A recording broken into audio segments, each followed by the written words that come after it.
On a Whim. Now voice. Okay. Hello, listeners. Yeah, there we go. Do I gotta redo that? No, sounds good. No, you're good. Oh, good. Oh, thank goodness.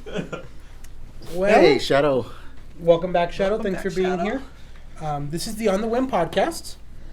This is a topical, usually a video game themed podcast where we talk about certain quirks of the gaming world. You know, we're all gamers here, and we have some fun talking about some things and some things going on. You know, in the gaming world, talk about gamer rage, nostalgia. Yeah. Fun topics like that, right? But we felt the need to talk about this since it's something we've lived in. But just before I start into that, let's talk about the etiquette real quick. We are live on Twitch right now. Usually we stream for the content wise. We're usually playing something in the background, and for content wise for Whim Indie and Twitch. We have a wonderful moderating team who takes care of us on that end, making sure everything is copacetic on there. Right. Shadow is one of our wonderful moderators. Jesse is also one of Creative Life JMJ. She's also moderated for us in the past. Because as when we talk, we don't really pay attention to the chat. Right. So just keep that in mind. I'm your co-host Paul Vella, Co-host Jabari Lewis Smith. and we are welcoming back our guest co-host Grover. Yes. Hi. Hi. So awkward at the start. All the I've time. all yeah. He's got to warm up. He's got to warm back Yeah, up. yeah. I gotta warm up. Yeah. I'm just a naturally awkward person. We know. Yeah. Thanks for being here for this, Grover. Appreciate that. I have to just address the elephant in the room. Sure. I mean, we can laugh and dance around it all we want, but you know we're dealing with a lot right now with police brutality, not overt racism at this point, right? Yeah. It's gotten to the point where I feel we can't ignore it as a society. Right. Where many a times it gets swept under the rug, and we just let it drift away. Like, okay, that's done. Okay, that faced justice. Okay, we're good, right? Mm-hmm. But I think now this is the first time, and I really think the pandemic has to do a lot with it. Yeah. Where we now have the time to go and make something happen, Right. right? Right. I mean, I think the three of us kind of on the same page where we can't go out there and protest ourselves because of the situations we're in, right? Mm-hmm. I mean, personally, my grandpa's on dialysis and he's 94, and it wouldn't be fair if I went out to protest and then I came home and bring something to him and something, you know, I don't want to do that. I'll survive Right. an infection, but I know, Jabari, you felt the same way with your dad, right? Yeah, my dad is still in a bad shape, Mm-hmm. and that definitely this COVID-19 would take him out. Yeah. I know, Grover, you got your various reasons too why, you know. Yeah. Yeah. Mm-hmm. So, but otherwise, we've all kind of made statements on our social media profiles, and you know, we stand with the people that are fighting for their rights. Right. And I think at this point, the right to live. Yeah. What happened to George Floyd, you know, unacceptable. Absolutely unacceptable. 8 minutes pinned to the ground like that, it goes beyond anything that I thought would be possible. And just a week before that, what happened? The young lady shot in her apartment. Yeah, they had the wrong house. No warrant. Yeah, and drug you know, raid. and yeah, and from my understanding, the her boyfriend came up and thought somebody was breaking into their house, and they just released a statement on it, and it's like you might as well have had the page be blank. There was hardly any information on the report from what happened. And it's like that just shows how little Breonna Taylor, yeah. That just shows how little our lives are valued. Then we have Trevor Martin. I forgot the person. Ahmad too. Yeah, Ahmad as well. I forgot the 12-year-old little boy shooting his BB gun. Yeah. Mm-hmm. So I mean, it's And it goes back countless. There's been countless attacks over, the course of, hundreds of years now, right? Since the before and after the end of slavery, things that weren't recorded, right? That weren't monitored by police because we didn't have the technology to do so, right? Mm-hmm. If I have a feeling thank you for hosting Creative Life. Thank you. And that if we did not have the technology to do this, right? It's like how would we have known, right? We would have only had police testimony and police witnesses. Exactly. And they're not going to say, hey, we messed up. Mm-hmm. They're not going to say that they did something wrong. They would have just said, oh, he was non-compliant, and that was the end of that, and nobody would have ever seen anything. No one would bat an eyelash. No, yeah. And it's really, really, really sad that we have to rely on this stuff to prove that, hey, this is an issue. And people still don't believe us about it. For a matter of history's sake, I don't know if I cut you off there, Jabari. Sorry about that. No. The first time recorded evidence of police brutality against people of color was in L.A. Yeah. Rodney King in the 90s. Right. There was a camera crew there for a completely unrelated reason, right? Yeah. And then Rodney King led the police on this pursuit, and then when they caught him, they decided to make an example out of him, Mm-hmm. and for whatever reason the camera crew was there and recorded it all, and it made that huge. It made what happened after even result the way it did, mm-hmm. Right. The LA riots in the 90s, right? And those 4 officers were acquitted, right? Found not guilty. I forget how the jury was constructed or not. I forget how it worked. Sure. They had to get out of jurisdiction for a fair and impartial jury. Right. So, and then after that, the riots happened, and people were understandably upset. I mean, as to going with what you were saying, Grover, this is it's history. It goes back hundreds of years. Yeah, my dad grew up in the 1965 riots. Mm-hmm. He was a little kid. Watts, he was yeah. The Watts riots, but he grew up in that, and he talks to me about it like there were the people, like he said, before then, there would be people playing out in the streets. There was like this really nice theater and everything. And after the riots, he said the town was, South Los Angeles was just never the same. It's still, there's the 1965 and the 1992 riots. There's been this like, oh, we're not going to bother rebuilding that, and it, it's had these, closed down buildings in that part, and it's just kind of, gradually gotten into gay because it's like people don't feel like they want to rebuild those communities, right? Right. And it's justifiably upset, mm-hmm. right? That there's this injustice going on, and people don't want to rebuild and keep kicking people down because it's like, hey, this isn't worth it. It's like, well, what is worth it, right? Is a human life not worth it? Is a human life not worth it? Right. So, kind of the thing I wanted to go around table with us today, and kind of sharing our experiences, sure. with both overt and kind of like subtle racism. Sure. That we've each experienced. I'd be happy to start unless you want. Yeah, go ahead. Yeah. So I have two examples I can state. You can say I'm white passing, right? Yeah. But I associate as being Hispanic before I associate as being white. Mm-hmm. It's an ethnicity, but if anyone asks, what are you, Paul? I'm Hispanic. Mm-hmm. Just the way I grew up, right? Spanish is my first language. Yeah. And I remember growing up. I was never followed in stores up until about a year ago, when I made the move to Palmdale. I went to the local Petco to buy some dog food. I didn't even know why I was buying dog food. But I remember walking in the store, I was greeted, and I'm like, oh, that's nothing abnormal, right? Sure. So I'm walking, and every Petco, I don't know if you've ever been to them or not, is pretty much the same. The dog food is in the way back. Yeah. The big 40-pound bags of dog food. I go straight back there, grab this bag of dog food, throw it over my shoulder because I can throw sacks of carrots and onions like no thing, right? Right. Pick it up, put it on my shoulder, and I'm walking out.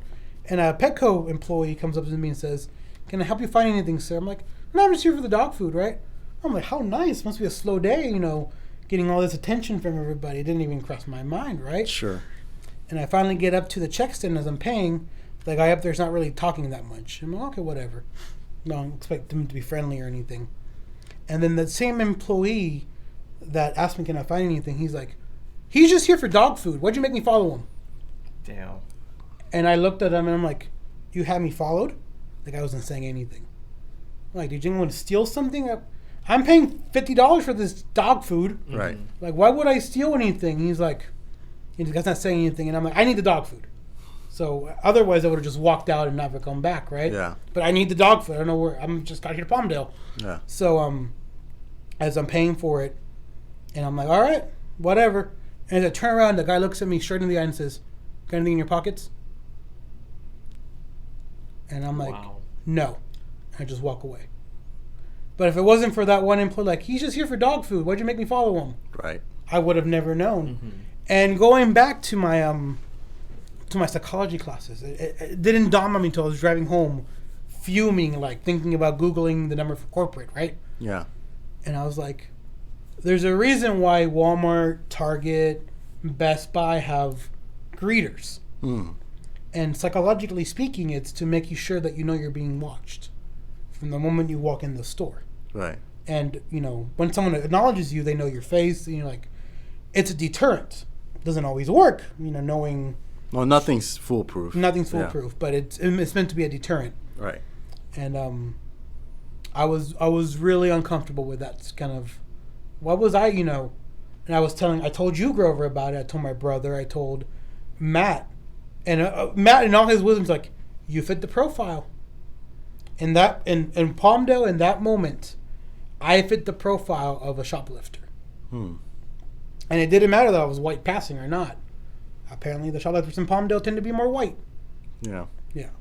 And without knowing my background or anything, right? That's one, I would say that's over, right? Yeah. The other one I can bring up is in Oregon. Yeah. And I'll let Grover tackle that more. Yeah. But my very first shot at Oregon. We just landed We from just the plane. landed, and Yeah. I was waiting for Grover out in the terminal. We had to reserve the car rental, so we go to the car rental place. I forget the name of the car rental company. It was the green one. It wasn't Avis. It wasn't. It wasn't Yeah, I don't know. I don't want to say the name. I don't want to say the name of the company. We get it wrong. I already said Petco, so Yeah. But if I knew the name, I'd say it. Yeah. And I remember the lady there, sees me and Grover, and she's being pleasant, right? At least. And throughout the conversation, where you boy, we showed our driver's license. Oh, you boys are from California. I'm from California. Yeah. She's talking about being from And Orange she's like, County. I used to live in California. I'm like, oh yeah. She's like, yeah. What brought you up here? Oh, a bunch of people speaking Spanish, or I'm happier here. But she was saying this. Yeah, she was saying that. Yeah. I'm happier here because But now all of a sudden people are come here who speak Spanish from California, and I'm like, yeah, I can understand that. I'm trying to. I don't know if I was being naive or trying to look into the better side. And of I it. was me in my slightly trolling manner. I'm like, yeah, but his first language is Spanish. Yeah, and I said to her, I get it. Yeah, I get it. Change is hard for everybody. Yeah. And she's like, I don't get it. Why do they think they can speak Spanish? And Grover trolls and says, oh yeah, it's his first language. And she's like, it is? I'm like, yeah, it's my first language. And she just kind of acted like she didn't know. She acted like I was just joking or something like that, and I wasn't being serious. And she kind of just rolled her eyes and went back to her paperwork. But I don't remember whether her demeanor changed after that. Yeah. She wasn't as friendly. She was just more, just the basics. Yeah. So whereas she was more conversing before, Yeah. It kind of Yeah, she was telling us the rules about Oregon and stuff too, which I don't know, might have been a little bit different after I said that. But she's like, make sure you don't make U-turns, because for those who've never been to Oregon, the traffic rules in U-turn is you can't make a U-turn unless they tell you you can. Yeah. In other states, you can make a U-turn unless they tell you you can't. But in Oregon, it's the opposite. Right. You have to assume that you can't make one unless you can. So backward. It's really weird. Anyway, go ahead. Sorry. So, I mean, from that, and that's more subtle racism, right? Like, all these people who speak Spanish, and the whole rhetoric being pushed that, all the people come in here, drug dealers, and they're all, they send the worst of the worst, and Yeah. they do the jobs you don't want to do. So, I mean, what do you expect, right? There's jobs here, and they need jobs. Yeah. So, especially in Vegas, tourist-driven industries. I'm for Portland hotels. Yeah. So, I mean, those are two examples. My examples that I personally like. Well, you never told the second one. I don't know if that's intentional or. I'm letting you tell that one. Okay. So, unless Jabari Well, wants to go the part next. where the phone rang. No, go ahead. I forgot. So the phone rings. Your mom starts calling. Yeah, that's right. Yeah. Do you want me to say it? So after she's incredulous. Yeah. About me speaking Spanish, my phone rings. My mom's calling me to make sure everything's okay, and she calls and I'm like, "Hola, mama," because I speak fluent Spanish, and my mom here talks Spanish more often than anything else, and I'm like, "Yeah, todo bien, yeah, estamos." And then she starts pulling me to the side. She's like, "He's speaking Spanish," and I'm just like, "Are you crazy, lady? I just told you this." Yeah. So at that point, she becomes nice again. Yeah. Because I think she realized she messed up. Yeah. And she's like, "Oh," and then she went online and searched for us like fun things to do in Portland. Yeah. And we're like, so instant, like, she thought she was okay to talk crap about people who speak Spanish because She realized, she was like, "Oh wow, this is not who I should have been speaking to." Like she assumed Paul was somebody different. a white guy. Yeah. So Dang. yeah, so two code switches, kind of right there. Yeah. Yeah. So Grover, you willing to share some of your stories? Yeah, sure. So I'll while we're on the Oregon, I'll talk about the Oregon story. So, so after that experience that Paul had, we were talking about it in the car. It was just like, wow, that was really weird, right? And so we went back to the hotel that we found, and I think it was right on the border between Portland and The suburb right over. Well, Portland is right next to the Washington state line, right? So like right on the cusp there.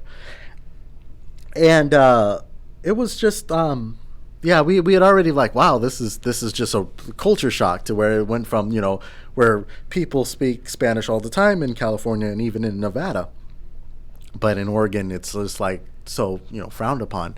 And so the next morning I had to like wash clothes or something like that, like I had and You packed semi-dry clothes, yeah, because I was in a rush to go to the airport. And So I was like, they were mildewing. they were mildewing, yeah, because I was really late to get to the airport. I didn't want to miss my flight, so I was like, all right, I'm gonna rewash it and everything, and so I was like, okay, I'll get some breakfast first, then I'll go fix that mess. And so I went to get to the elevator to go down to the lobby to go get breakfast, and this is family, and I'm being courteous and stuff, pre social distancing times, right? So I held the door open. Grover's been social distancing before it became a thing. Yeah, before it was a thing, right? So I was like, oh yeah, I'll keep the door open. So you guys and the family looked at me, and they looked at each other, and they looked at me again, and then they looked at each other like, we'll take the stairs. And I'm holding the door open for them so that they could come down, and I'm like, all right. So I closed it and went down, right?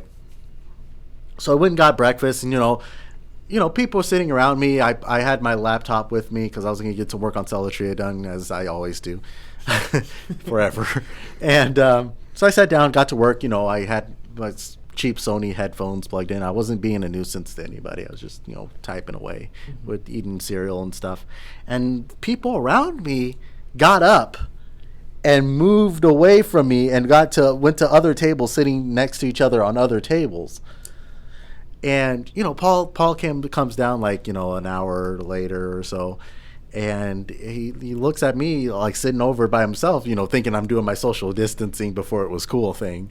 And he's like, "Grover, why are you sitting by yourself?" I said, when I came down here, I was sitting with everybody else. They got up and moved. Dang. And I'm just like, oh, okay, this is how it's gonna be. Yeah. And I came back. My cousin lives in Portland too, so we talked either over Facebook or something like that. I said, why is Oregon, like, what's wrong? Like, this is so different. And she's like, yeah, that's just how it is. Like, people in Portland is a city that is kind of stuck. Like, they want to say that they're liberal and stuff, but they haven't caught up to it. And I'm not saying everybody in Portland's this way, but if you look at the history of Oregon, it was founded as a free state because they wanted black people out of the state entirely. They didn't want no black people, yeah. And you still see it in Portland today because the city is 75% white. At least. Yeah, if you look at the demographics and you'll see the population density, that's what that is. And that is that these are descendants of those original things, right? So, Oregon's a liberal state, but they have not gotten past the state has not gotten past its racist ghost of the past that made it that way. I hope it gets better. So an example of that, right? We were taking the tour of something called the Shanghai tunnels. Oh yeah. And why were they called that? Because people were Shanghai. They were sold into slavery, pretty much. But like slavery, as in you're going to be forced to work on the ship, right, going to Southeast Asia, because Portland was a major port town. Right. Portland, right? So we were going down to these tunnel systems, and the tour guide, like, if you guys look to the left, there's the fourth or fifth iteration of Chinatown, and someone in the tour group's like, why is it the fifth iteration of Chinatown? And she says the previous ones were burned down overnight due to mysterious circumstances. Yeah. What? And is like, what do you mean mysterious circumstances? I'm not going to say anything more on the subject. I'll use your imagination. Damn. And people that can read between the lines can read between the lines, right? Yeah. Yeah, so it's like, Oregon is this just really beautiful state. I just really hope that they become more accepting. Gorgeous state, yeah. Oh, absolutely gorgeous. I just hope that they become more accepting of other people and in the future. Another experience that I had... more local. I'm trying to remember. Yeah. I was leaving Cal State, and I was with Matt Estrada, who's one of the founders, right? And we went to the nearby 7-Eleven. And we, it was like, it might have been like free icy day or something like that. I don't know. 7-Eleven. Yeah. And so, but it was, it was close to the thing. I didn't want to drive all the way out there with Matt or anything like that. So I was like, okay, free icy day, and we got it. And somebody, a white guy took me aside. He's like, hey man, you got any weed? And Matt looked at me, just bursted up laughing. He just bursted up laughing. And I'm like, no, and I looked down, I'm probably wearing the same thing I wore back then. But it's that same clothes. It's probably the same clothes. But I was like, no, I don't have weed. I don't do drugs. I don't smoke. I don't drink. Like, I don't do any of that stuff. And Matt just laughed. He was laughing because he knows me. He's like, I don't do that kind of stuff. Mm-hmm. That's just that's not me. And it was just like, I don't know. It was just weird. Why would you assume I don't smell like marijuana? I don't like. Why would you make that assumption that I have drugs? Right. And then there was the I think the day after E3 or something. It was when we were preparing to go do our first demonstration up in Victorville. So I went to the Walmart in Redlands, and I was carrying out my bag of stuff, right, for preparing for the convention. I'm trying to hurry, and a car stops up next to me. He's like, "Hey man, you got any weed?" I'm like, "It happened this is the second time." Like why do you make these assumptions? I don't get it. With the clothes you wear. Right? With the clothes, you fit the profile. Clothes I'm wearing and what I look like. The theme of today is fit the profile. Yeah, you fit the profile. And today's word of the day is profile. And it was that wouldn't happen these days for different reasons, right? That are not race related, right? Marijuana is legal in California, so people will just go to a dispensary or something now rather than just ask people off the street. But it's just like I don't know. One thing that I saw from Reddit to kind of and I will also get like people following me in Best Buy and stuff. I would be looking at indie games and stuff and looking at their game cases and stuff, and I will always see the security guard just staring at me, right? And I would look at amiibos because I would be figuring out like, hey, I always try to buy a new amiibo every time I go to a store. Yeah, but I'm looking and seeing what's available. What was I talking about? Let's see. I'll get people following me in stores and stuff. And with the change of laws, I think I was gonna go somewhere, but I forgot where I was going with it. It's all good. I'll come back to you. Yeah. Jabari, you comfortable sharing any of your experiences? Let's see. Yeah, I got a couple. Like, I'm used to people following me and stuff like that. I remember there's a gas station that's near, maybe I shouldn't, there's a gas station maybe I shouldn't go into where the gas station is. Sure. But, I guess it was owned by, like, an Asian couple, and when I went in there, I just went in there to buy soda, and, like, I could see this Asian woman just walking, like hovering behind me, going from aisle to aisle, just watching me. And then she came up to me and she's like, "Can I help you?" I'm like, "Oh, I'm just getting the soda." I grabbed the soda, and she continued to follow me until I paid for the stuff and everything. And then I left. I'm like, "What the hell?" Right? But yeah. So people following and stuff like that, I gotten used to that. Something that really like concerned me when Trump was first put into office. I'm not a big political guy, but there was this in our neighborhood. We live in the same neighborhood. In our neighborhood, there's this big truck that drives around, and they have this huge Confederate flag. I don't know if you've seen that. No. But I've seen it a couple of times. I haven't seen it recently. Yeah. But when Trump was elected, the truck came by speeding, and they saw me, and from out their window they yelled, "Yeah, Trump won," N-word and stuff like that. And at that moment, I was like, everything's about to go downhill. Like, I felt that. Yeah. And I continued driving on back home and stuff like that.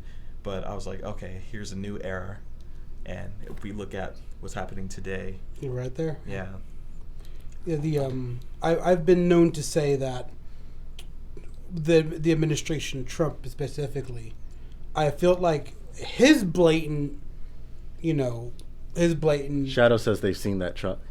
So. Oh, okay. So it's there. I'm not imagining anything. No, you're not. You're not imagining anything. Yeah, his blatant disregard for etiquette. Just talking out loud. Known to say racist stuff all the time, has given them the courage to come back out. Right. Whereas during the Obama administration, they couldn't. There was no way. They get publicly shamed, but now when their president is talking about it, they're going to wave their flag loud and proud. I'm sure this man with a large truck, fan of NASCAR races. Maybe he is, maybe he isn't. And NASCAR just announced during the week that they are banning Confederate flags at the racetrack. And wouldn't you say that that's a bad thing when you have to come up and say, "Hey, those are banned," right? You wouldn't see the NBA or the NFL saying, "We're banning Confederate flags." They don't need to. that would be thrown out of there so quickly. But the NFL has a different stance on something else that we can talk about. Yeah. But let me go back to Jabbar. You have any other stories you'd like to share? You're comfortable sharing? You actually had me think of a few stories too that I want to share after too. Okay, I have like two more stories. Yeah, one of them short, another one is one that I talked about on Facebook earlier. Sure. But let's see, maybe a year and a half ago, or maybe just a year ago, I was driving down the street. I went to go pick up my sister from her friend's house, which literally lives like 2 miles away from me, and it's in a nice suburban area, right? Sure. I pick her up, and I start driving back home. I didn't know, like, if you see my car at night before, the headlights on it, like even it's like an automatic headlight kind of thing that comes on, or it's just like a low beam headlight. So it was my mistake that I thought that my headlights were on, but they're actually off. But it was just like a dim headlight. But anyway, I was driving back home, and a cop came up behind me, and he got out the car. He came up to my window. I rolled down the window. So he pulled you over? Yeah, he pulled me over. He rolled down the window, and he just like looked at me, and I'm like, okay. And he's like, is this your car? Do you own this car? And I was just like, what? Yeah, I own this car. Like, okay. You know, and I was just thinking in my head, you know, what is the regular rules for being pulled over, right? So I knew that, you know, they usually ask for your license and your registration, right? So I grabbed it, prepared it before he actually walked up to me. But his question was, is this your car? Do you own this car? And not only that he just asked that question, but before he was coming up, he just had his flashlight and he was searching through my car and stuff like that. Like I stole something, right?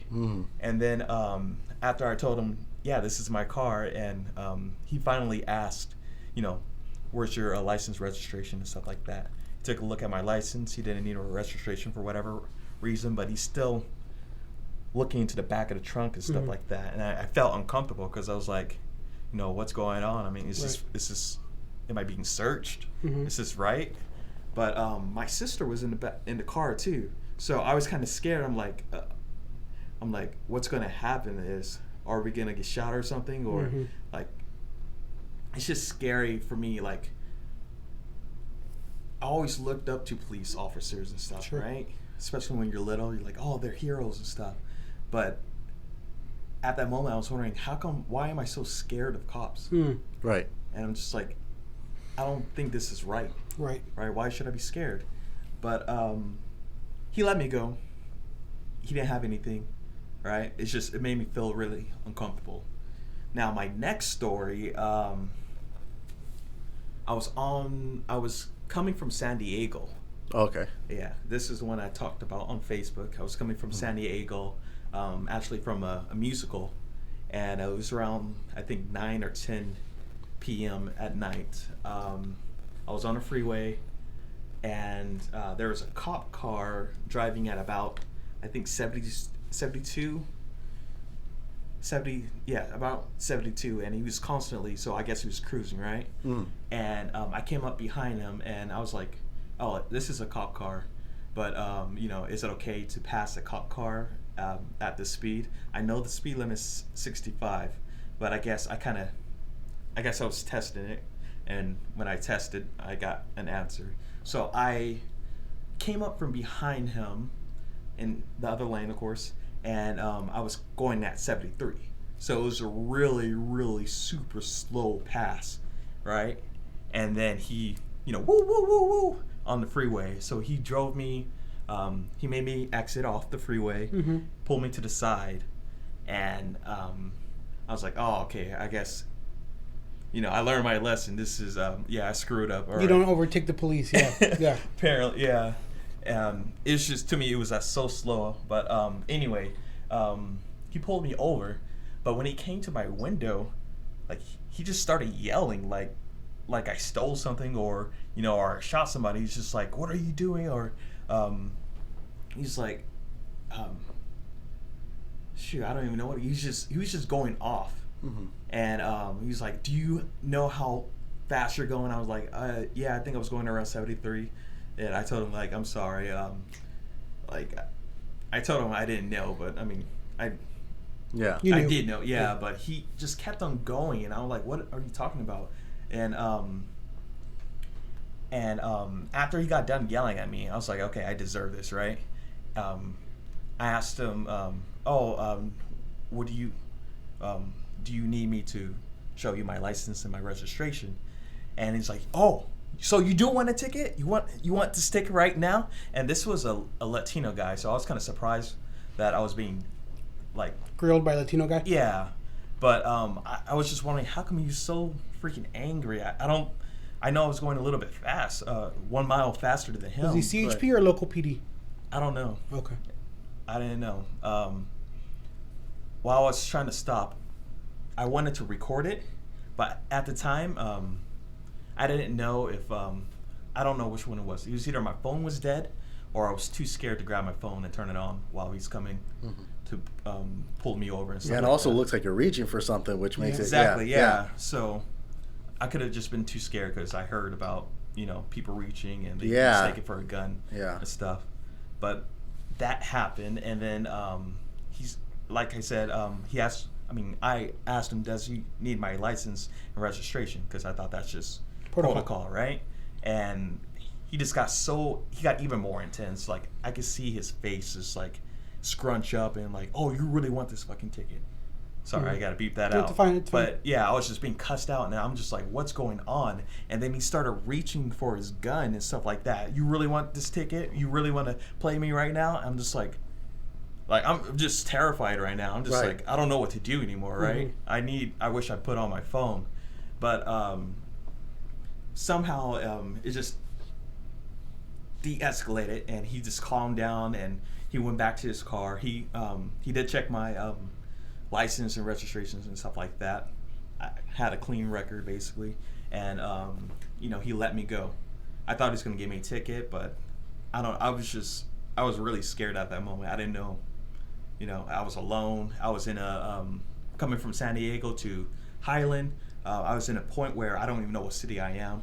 Anything could happen. It's that mountainous area in between the two. Yeah. Yeah. Like Fallbrook. Yeah. Yeah. And I was just, it's scary. I'm scared of cops. I hate to say it, but it's just, I'm scared. No, that makes sense. Kind of going off of what you were talking about with Trump, right? 3 months after Trump got inaugurated, I went to get my tires changed on my old car. I had just gotten into an accident where like the wheel blew up or something like that. I was like, okay, I'm gonna go discount tires, get 4 new tires and everything. Dry rot, yeah. Yeah, dry rot, yeah. And so I dropped it off and I walked the 2 miles it was to work, and then I walked back. Right, when I walked back, there was a truck parked with a flying Confederate flag, and I took a picture of it and I posted on Facebook, and I said this is kind of what you said. Like, this is the new norm. Like, this is okay. I guess racism is acceptable now because Trump's in president. And I was scared. Like, I was like, I want to get out of here. I talked to the people at Discount Tire, but it wasn't their parking lot. It was like there was nothing they can do. It was shared with like the Lowe's and the whatever, and they were just a little store, so they couldn't do anything about it. So I was just like, okay, I got my car, I paid for the tires, and I got out of there as fast as I could.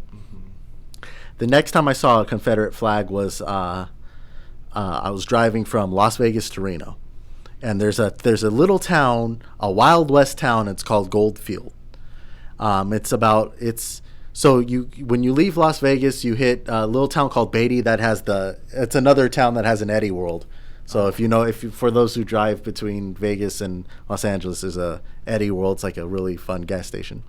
But after Beatty, then you hit Goldfield, which is like it hasn't really changed much since the Wild West. Like, there's like saloons with the wooden doors and everything. And when you're at the end of Goldfield, there's a cop. And across the street from a cop, there's a junk shop. and Junk Shop is proudly waving a Confederate flag at the top. And I really wanted to pull over and take a picture, but a black guy getting out of a reasonably nice rental car, taking a picture of a thing with because I want to show my dad, my grandpa, like, hey, this is still happening in some town, like not a good idea. So I just like, wow, But if you look up Goldfield, Nevada, and you look at like the northwest side of it, you'll see that Junk Shop with the Confederate flag waving, and it's just like, wow, that's just weird. Another time, I got a message. This was very, very recent. I condemned Trump's actions about his inaction I condemned Trump about how he insinuated that black people were thugs on Twitter. Mm-hmm. And so I said, if you still support Trump, you are supporting this these hateful tweets and this hateful stance, and you have to be ignorant to still say he's doing a really good job. And I got a private message from somebody, and he's like, well, what do you think Trump should do then?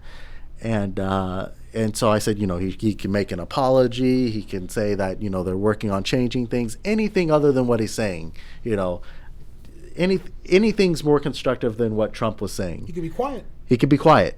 He can shut up. Wishful thinking.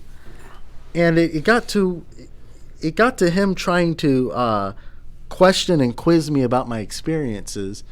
And I was telling him, like, my dad was held at gunpoint by a police cop who just assumed that he was doing something wrong, and he did. This person on Facebook, he didn't acknowledge it or anything. He was just quizzing me to try to get a rise out of me. And then he said a word. He said, "I just want to note that his family. He is white, but his family. He's married to someone of African descent, and then they have a kid together. So he said something that was very, very similar to the N-word, but not the N-word. But it was a word that means stingy, and I had the feeling that he said this word to try to get a rise out of me, to think that I would try to jump to conclusions. He wanted to bait my anger. Mm-hmm. And I said, and I just called him out on it. I said, you're trying to say that word because you would think that because the word that is similar to the N-word is but doesn't mean it. You're trying to bait a response out of me. You were trying to legitimately make me angry, and that's not going to work because that's not what it means. It doesn't mean what we all think it means. Mm-hmm. And he said, I don't know what drives you to look for grievances. My wife is of African descent, and I think you're just playing victim. And he says, victimhood is a great start, but a pathetic existence. And I said, I'm sorry you feel that way. And he said, you're forgiven. And after that, I blocked him. He was after that, a lot of people, I censored out his name and I censored out his picture and I posted it on my Facebook. I said, this is what I have to deal with people not believing what I'm saying or people that are questioning my decisions. And a lot of people messaged me. The horrible part is a lot of people messaged me thinking it was a mutual friend between mine and them because they thought that they would say something like that. Like it's one of those, yeah. And I said, no, it's not that person, but if you have to think it's that person, then that person's toxic and we should probably remove that person. Mm-hmm. Because people who think like that, who just want to quiz and try to bait a response out of you, especially in this really sensitive time, and trying to do it to me, while I, questioning what I had to go through, is terrible. And I really feel sorry for their wife, his wife, and his kid, who are of people of color, and they're going to grow up with a dad who doesn't understand and thinks this way. And I really feel sorry for them that racism, unfortunately, at some time or another, is going to hit them, and they'll have a dad that doesn't understand, and that's just really sad. Mm-hmm. So Yeah, that's something that I can say it's happening a lot is trying to discredit, right? yeah, Like your grievances, okay, I hear you, but yeah, and as you know, with all due respect, but as soon as you say but, it discredits everything you just said before the but, right? yeah, Like the protests, sure, which undoubtedly led to the riots, and I'm not condoning the riots.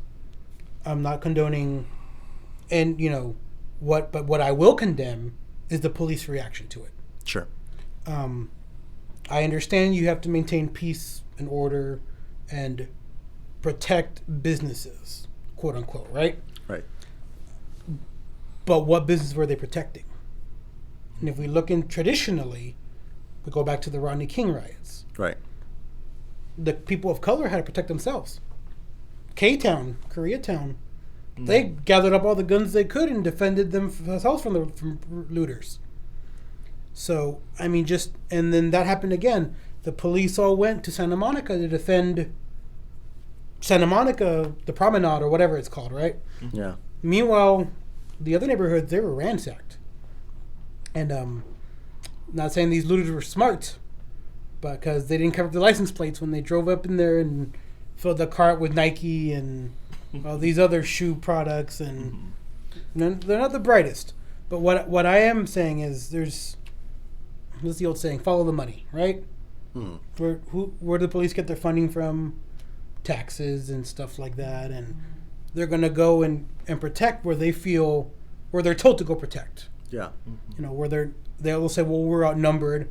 I get that, safety and everything.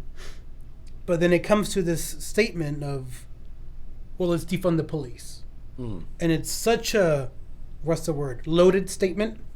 okay. To defund the police, I don't think is the answer. I don't know how you guys feel about that statement. I personally think there needs to be a big reorganization on how things are done. Right, there is. We don't have a consistent criteria for how police are hired in this not. country, and Let alone the state.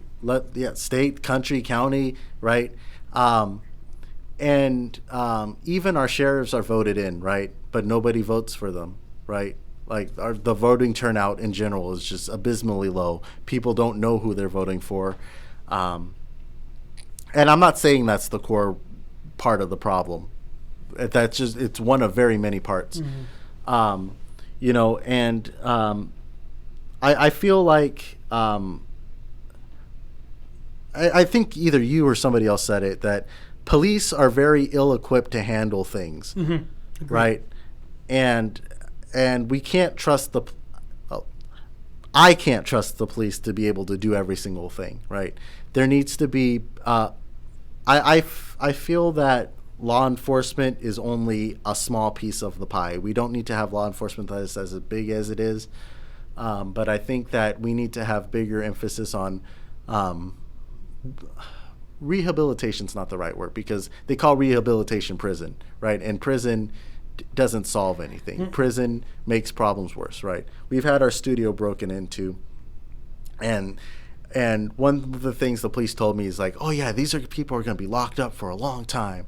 And it had me thinking, it's like, okay, well, why did they break in our studio? They're breaking on, I don't know them, they seemed very genuinely sorry that they broke in and stole things. It wasn't personal. It wasn't personal. It could have been anybody else. And I have no ill will towards them. It set us back quite a bit, but and I'm not saying, hey, come and break into the studio, every day of the week. I'm not saying that. But what I am saying is that these people are disadvantaged, and society keeps kicking us down, and there's no way to build us up. And then when we have these discrediting statements, when we have these people who don't believe us or believe that we've ruined our chances or blah blah blah, we're doomed. right? There's no way for anybody to be built up, right? And it's like we spend so much money and we spend so much of our taxes on trying to fund the police and keep law and order. But what are we keeping law and order against when people have nothing to go on? You know, they're starving, they're hungry. There's a lot of you drive down Baseline and you see a lot of crazy people, a lot of homeless people. There's probably somebody homeless right on the side, and there's nothing that we can really do to help. Because police will say, oh yeah, you can't stay here. You have to go up. You have to go somewhere. Where are they gonna go? Funding needs to be to help keep people up and keep people going. Rather, law and order should be a very small part, but we also need a bigger part in keeping the community up and built so that these people can get the help that they need, that they wouldn't have to commit these crimes in the first place. Right. I honestly don't believe people are committing crimes because they want to cause chaos. I just don't think that. People are doing it because they're disenfranchised, they're upset, or they're angry, or they need to do something to survive. Jabbar, what are your thoughts on the statement, defund the police? I don't have much thought on defund the police. For me, I haven't been following that whole movement because to me it's more recent, and after a while I kind of just cut off the TV because it's just all bad news. But something I did see that went with defund the police was abolish the police. And have you guys seen that? I have not seen that one. Well, I saw a sign, abolish the police and stuff like that. And I was thinking of what would the U.S. look like without, law enforcement? To me, I feel like it's going to be chaos. All right, you could commit any crime and never be prosecuted for it, right? Right. And to me, that's scary. I know what I do agree with is that we do have to have some type of additional training, some type of criteria for police that come in. We need to, really look into the background, weather out the bad people, bring in more good people. Anger management test. Yeah. Definitely. Repass a psych eval. Yeah. But abolishing the police, I don't see. That's not the answer either. Yeah, that's another scary state. So I think to go along with you, we'd see a lot more Ahmaud Arbery's. More what? Ahmaud. I'm saying his last name wrong, probably. Arbery. The one that got shot by the father and son duo up down in Georgia because he was running through the wrong neighborhood. Yeah. Wrong. You can run through any neighborhood you want, but exactly. Right? Why'd you pick him? Right. So even I go on walks at Henderson, and I try to wait until not a lot of people are out because I don't want people to see me and get the wrong idea.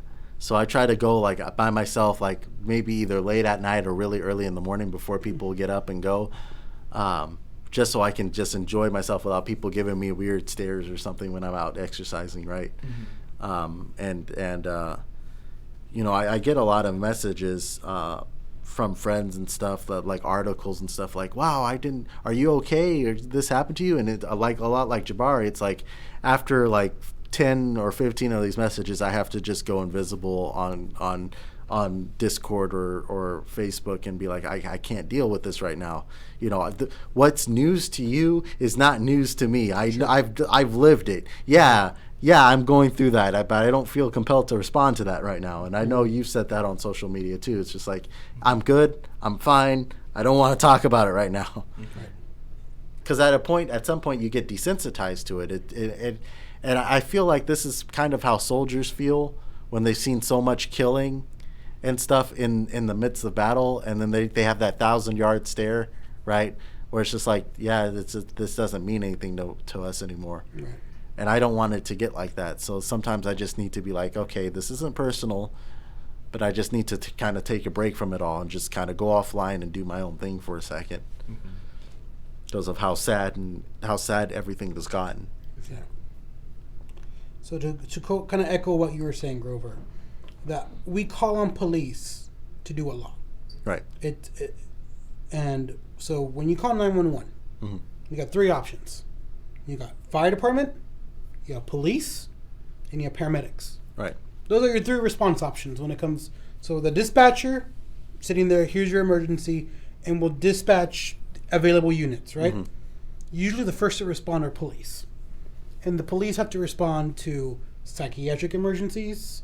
They have to respond to medical emergencies. Right. And crime. Mm. They are prepared for one of those three things.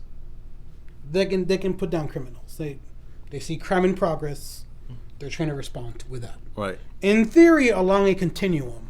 For the listeners out there that don't know who my past, I was trained as a correction officer, and I did that for 5.5 years. Yeah. I have the lowest level of police training, which is called arrest, search, and seizure. So I had training to conduct arrests and searches in accordance with law. Right. Which in the United States, illegal search and seizure, I think it's the Fourth Amendment. Don't quote me on that. I should know that. You should. I should. We all should. Yeah. You have the right to not be searched illegally. They need a warrant for that. So, with this training, on the wall in this training room, is the use of force continuum for this department, which was Riverside County Sheriff's. Right. And there's 5 levels. If I remember correctly, level 1 is field presence, command presence, directions, verbal commands. Mm-hmm. Level 2 is control holds. It's them putting your hands on you, arm bar takedowns, mechanical restraints, handcuffs, right? Level 3 is pepper spray and baton strike. Right. The same level of making you incapacitated. Level 4 was tasers, less than lethal force, pepper ball, bean bags, rubber bullets, and then level 5 is lethal force. Jabari said it best earlier. You see a lot of police going right for the level 5, don't you? Why is that? Are police trained when they get to the scene and they see someone clearly in a psychiatric emergency? They're not who they are. They've missed their meds. They're self-medicating. They're seeing things. They charge the police. What's the police trained to do? Mm-hmm. Is he going to go for the gun first, or is he going to go for the taser first? Or is she going for the gun first, or go for the taser first? Right. They're not, in that moment, the cop will say, I felt danger for myself. And that's his magical solve all. Yeah. Mm-hmm. Whereas, and I think I'm sure you guys have been desensitized to this, we're not allowed to say that. You have to remain calm. You can't be reaching for anything. You can't make sudden movements. Like that, I forgot his name. I should know his name. The gentleman who's who carried a concealed weapon permit. Mm-hmm. The cop shot him right in front of his baby and his girlfriend. Yeah. Because the cop said, let me see your license.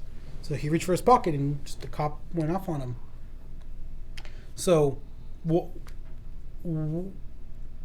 are police trained for this? And Grover, to echo what Grover was saying too, and I think I said it, it took me 6 years of training to be a school counselor, to be able to talk to kids, to be able to work within that system, right? People, mental health professionals, thousands of hours of practice. Right. Under a specific trained professional mm-hmm.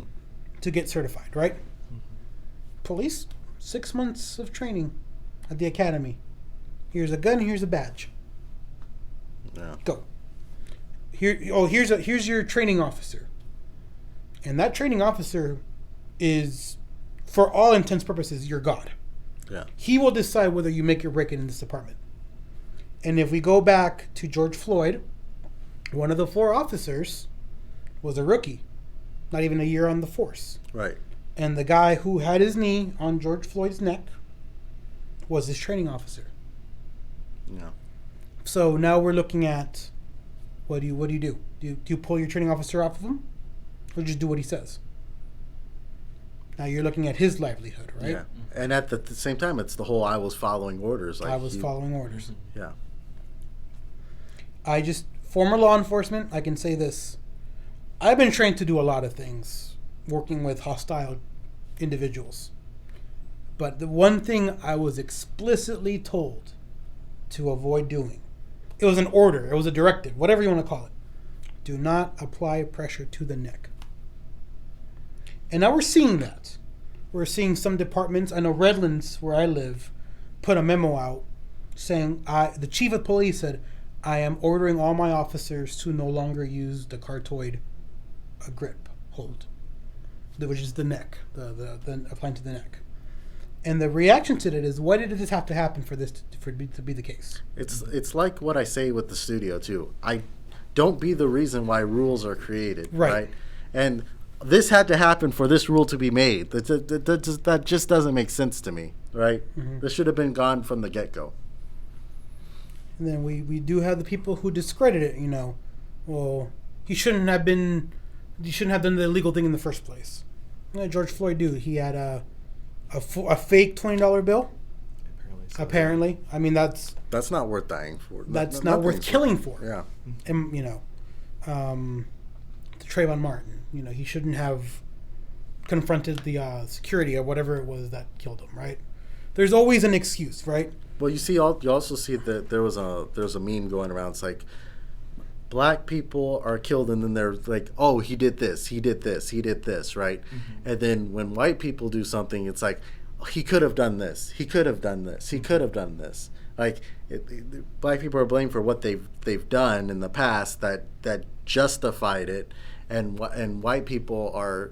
When something happens to them, it's like, oh, he was this, he was the star football thing, he was the just like that white boy, that water polo swimmer or whatever, who raped that girl. Oh yeah. Mm-hmm. I was easy on him. I didn't want to ruin his life. And meanwhile, your conviction rate for African Americans is like through the roof. Yeah. So I know the Black Lives movement, the Black Lives Matter movement, mm-hmm. Is a decentralized group, right? Mm-hmm. There is no power structure, there is no official leadership, right? Mm-hmm. Right. But I recall seeing that a fragment of the group. I don't know, someone who claims to speak for them. Mm-hmm. There is no power structure, so they're not. But mm-hmm. they put out their ideas for what changes they'd like to see. Mm-hmm. And I know we kind of touched on that a little bit. Right. But what are your suggestions on what changes you'd like to see going forward? Besides putting a muzzle on the president. I really think that, well, I hate to say besides, but like a lot of people look up to the president, right? When the president ran for office, right? I watched the Republican National Convention in 2016, and one of I forgot who it was, but they're like, there was the Black Lives Matter going on at that time, mm-hmm. right? And he was saying, blue lives matter, all lives matter. And the whole Republican National Convention was cheering, right? And I cut it off after I made a sarcastic Facebook clip about it. I recall. But it really comes to that. It's like who are Donald Trump's supporters? They're people who think that nothing's wrong, right? And this is the part of making America great again, dividing people. And it's when that's the way Donald Trump does things. He says, insert adjective here, weak Grover Wimberly, to try to do that, right? Or thugs, right? These thugs, like he tries to give an insult to a group of people that don't support him, right? And it echoes often to the commentators that support him and all this stuff, and all of that echoes, and people believe that, mm-hmm. right? And they're like, yeah, when they see the president, they see this person in leadership and this person of authority saying these things. It's like, well, he's up there. He has to be doing something, right? So therefore, I'm going to believe what he believes. And it's like a very weak-willed way to follow somebody. But I don't think the president's the sole problem, but I think he's not helping. And problem one would be to have somebody that recognizes that this is a problem, That's step one. Step two, I like to, when I have a problem, I try to have a short-term solution and a long-term solution, right? The long-term solution would be to have these long rules and stuff that, like, this is like what kind of what we talked about. Like, this is what the police officers and law enforcement have to deal with in order to be hired. But the short term is, well, what are we going to do to fix things now? I don't really know the answer to that problem, right? We can't just say, oh, okay, all the police officers are going to disappear tomorrow. Then that'll be kind of what Jabari said. It's chaos, Anarchy. and anarchy, and that's going too far to the left. Too far to the right is the police control everything. Too far to the left is there's nobody in control and everything's just going crazy. So there needs to be a healthy medium. And that healthy medium shouldn't infringe on what color skin I have. Agreed. Yeah. Yeah, for me, I don't even know how to even start answering that question. I just, like, you guys probably saw it online. Like, they say that, race, you're not born with racism. You're taught it. It's taught. Oh, yeah. And so it's like, we need to people need to teach their children, this is not right, this is right, but be just about it, not be based off color. So it's like, how do you change somebody's character? Right. How do you reform somebody's character? You can't force it, really. Right. There was an to kind of make light of it. I hate to say it that way, but yeah, King of the Hill had an episode. King of the Hill was to comment the Simpsons kind of era, right? Yeah. Early 90s, late 90s, early 2000s. Yeah. They had an episode where the main character, Hank Hill, had to call in a handyman to fix his water heater. And the first handyman that came was African American. He was black, right? And he serviced the heater, and Hank was just uncomfortable. Like, you could tell he's pacing, second guessing him, and the guy calls him out. It's like, hey, you pay me to do a job, I'm going to do this job right for you. Mm-hmm. And then in the meantime, Hank's dog comes out and attacks him. And then they're like, well, the dog's acting on your implicit bias. Oh, You hate black people. Embrace it. Just admit you have a problem. The water heater's still not fixed because the dog attacked him mid-fix, right? Mm-hmm. Enter a white handyman coming to fix the water heater. The dog goes to attack him too. And in that moment, Hank is so happy because he's not racist. And you see this water heater guy getting chased around the house by the dog because Hank hates handymen. Because Hank thought he could do it better. Yeah. So the episode ends with Hank going to the previous handyman and says, hey, I want to apologize. You got the wrong impression. My dog loves you now because I respect you now. And the dog plays with the guy. And, yeah. Happy ending, right? Mm-hmm. Credits roll. Nice Texas music plays. Yeah, and then exactly.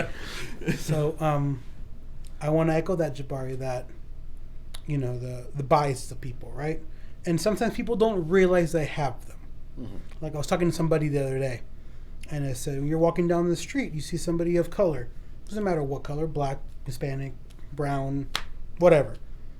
Not Asian, but do you go for your wallet? Check it's there? Just a tap. Do you do that? Women, do you clutch your purse tighter? Do you adjust it? Do you put it over your head? Some people just cross the street. And we saw that in Portland. Oh, yeah. Yeah, they saw us and just crossed the street, yeah.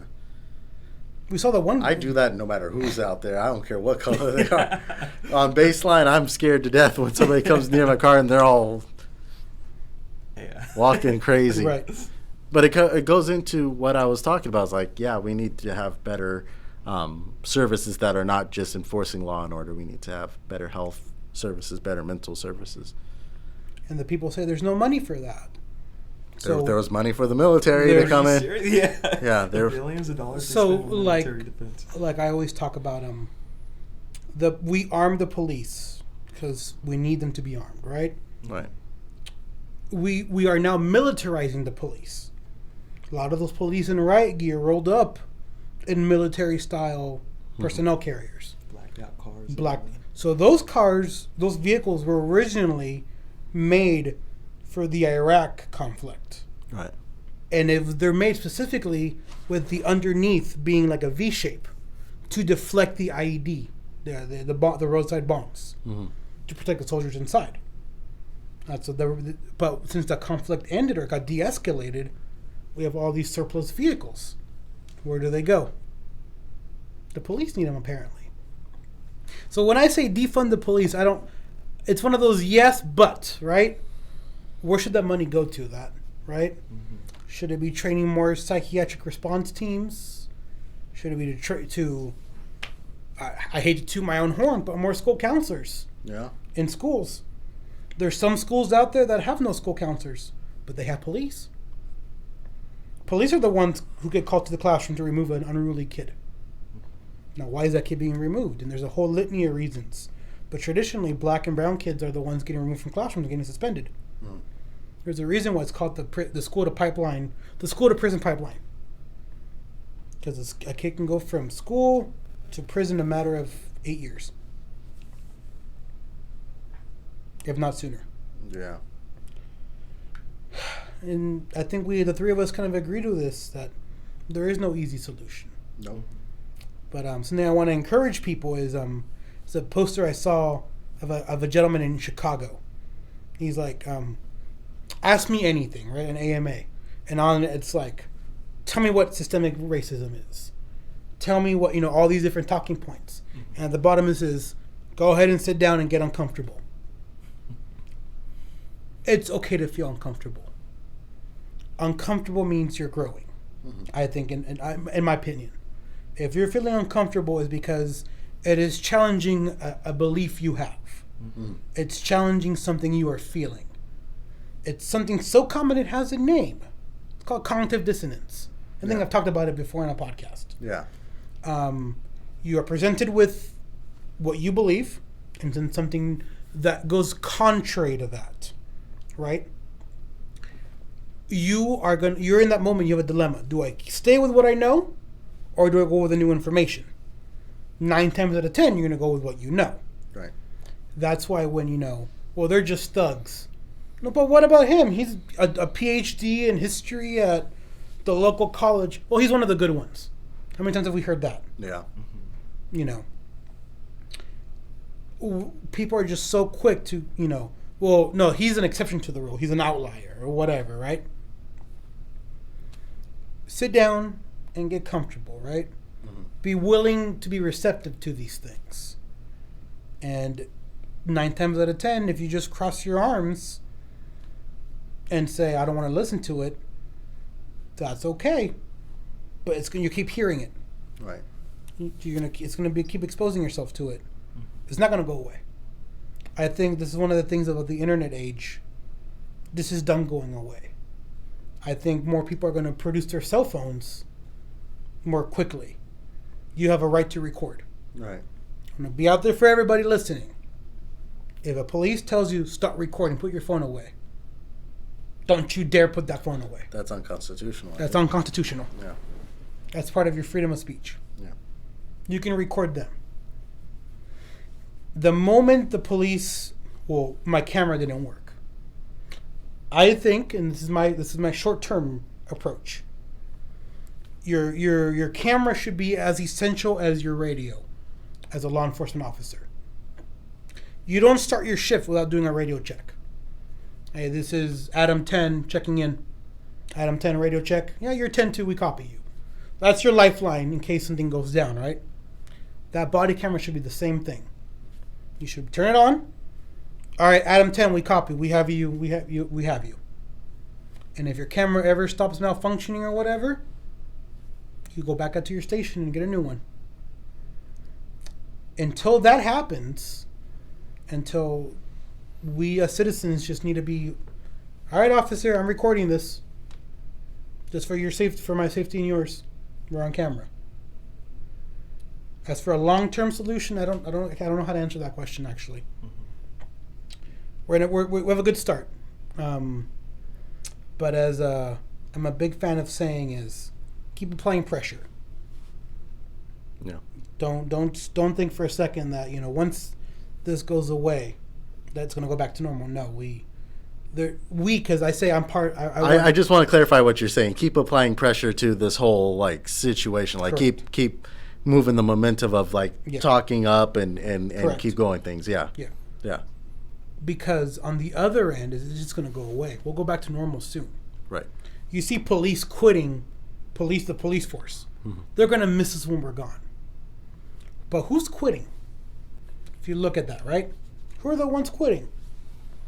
I want to say they're the ones unwilling to change. Yeah. Unwilling to face scrutiny. You grew up looking up to police officers. Something along the way changed that. I don't think there's ever going to be a shortage of police officers. But there needs to be, we need to equip them better. Yeah. Because what we got going on right now, it's not helping anybody. It's unacceptable. And when it stops being unacceptable, right? When we can all expect the same treatment, white, Asian, black, or brown, then we can Yeah.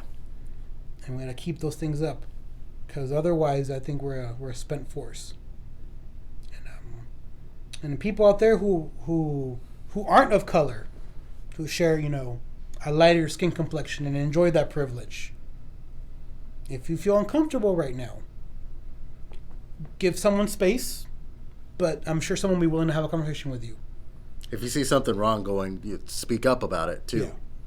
Yeah. I hate to say this word, but be a Karen about it. Yeah. Like, use your privilege. Don't be a bystander. Don't be a bystander. Don't let it just happen. Yeah. Because we need your help. Yeah. For the people that say all lives matter, and and this is what I kind of want to end on. You are completely 100% correct. Every human life matters. Shadow says it's the one time it's okay to be a Karen. But exactly. Yeah. But right now, black people need you. Yeah. And him yelling for his mommy as he was dying, George Floyd. Yeah. His last words were, "I want my mom." If should not be any way you should die. His mom His passed mom died, too. yeah. Yeah. So that's kind of what I want to end it there. My piece on that. Any final words for this? Something I haven't said before. Yeah, I just mentioned. This was a very serious topic, but I just felt like we have a lot of I'm a person of color. We have a lot of people of color in our team, and like just to ignore, kind of like what you said, just ignore this topic at the beginning, and just keep doing streams like this. Like we had went on a week blackout for new content like last week, and just to keep putting out episodes of a podcast and not mention this at all, it would be not. It wouldn't be becoming of us to do that. Right. So that's why I wanted to do this topic, final words. If you see something going wrong in front of you, don't be a bystander. Speak up about it. Record it. Let people know that, hey, this is problematic, and like you say, keep the momentum going. Because forward, not backward. Yeah. Because if we don't continue talking about it, it's just going to go back to the way it was, right? And then more people are going to have the same problem, and nothing's ever going to get solved. And we have other issues going on in our country that have this problem where something happens, we say it's a bad thing, we give our thoughts and prayers, and then 2 weeks later, it goes back to where it was, and there's no change, and that's unacceptable. That's all I have to say. Jabari? Just going off what Grover said earlier, we really do need everybody's help. Yeah. That's it. That's it. So little heavier topic this week. Listeners, thank you for tuning in. This was episode 12 of On the Whim. Y'all be safe out there. This is Paul Vella for Grover Wimberly and my co-host Jabari Lewis Smith. Y'all be safe. Have a good night. Thanks, Shadow, for tuning in. Appreciate you. Typical And Fantasy thanks, X. Creative Life, JMJ. Thank you. Bye.